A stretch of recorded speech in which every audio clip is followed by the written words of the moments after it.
This is X-Transbot's Master Miniseries MX Warrior Toro, aka Cliffjumper. This figure is very good. It has some great proportions and G1 accuracy to the maximum. It has the most accurate head sculpt of Cliffjumper I could ever find off of a G1 figure. It looks like the head jumped right out of the TV. That would be creepy. Anyway, let's move on to its articulation. It has a swiveling neck and head, which can cause some very big problems, such as its neck being sideways when its head is straight forward. His arms are on a ball joint, his biceps are on a swivel, and his arms can rotate upwards.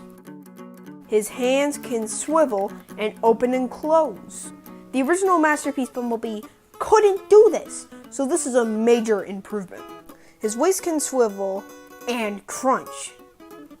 Geez, talk about an 8-pack! The legs can move forward and back and have a wide spread. And the knee can move freakishly backwards. Why do I say freakishly? Well, this is kind of a major problem, and is my biggest gripe with this figure. It was intended for the transformation, but gets in the way of posing the figure.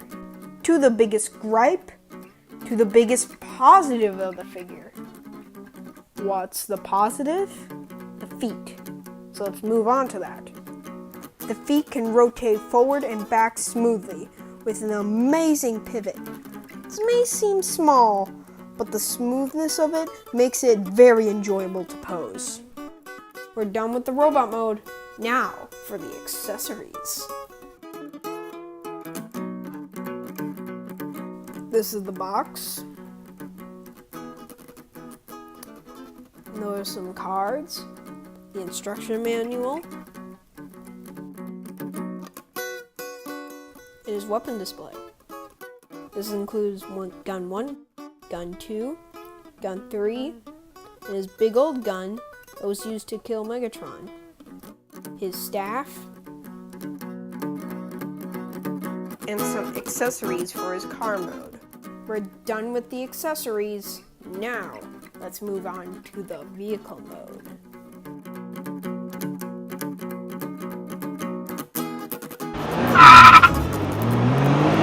Now, for the vehicle mode. This is one of, if not the most accurate vehicle mode for a Cliffjumper figure I've ever seen, and is insanely accurate to the Porsche it is based off. It is much more accurate than the 80s toy or the character model in the cartoon, but only standalone. The actual Porsche is more in line with the scale of Jazz's vehicle mode. But this figure isn't, and I was thinking they were taking inspiration from the cartoon for its scale.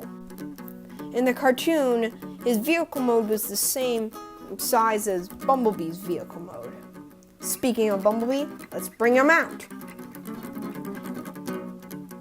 Bumblebee, he actually scales really well, because in the cartoon, they were the same size. And actually, some of the G1 car figures were actually in scale too. I don't have any of the G1 car figures to be exact, but my friend, the Lazy Eyebrow Reviewer, has a good comparison of the G1 Jazz figure and Bumblebee, so I'll use that as a reference. Finally, we're done with the figure. Well, it's been fun, but I gotta go. Bye! Stop laughing! Finish your homework! You're laughing too much!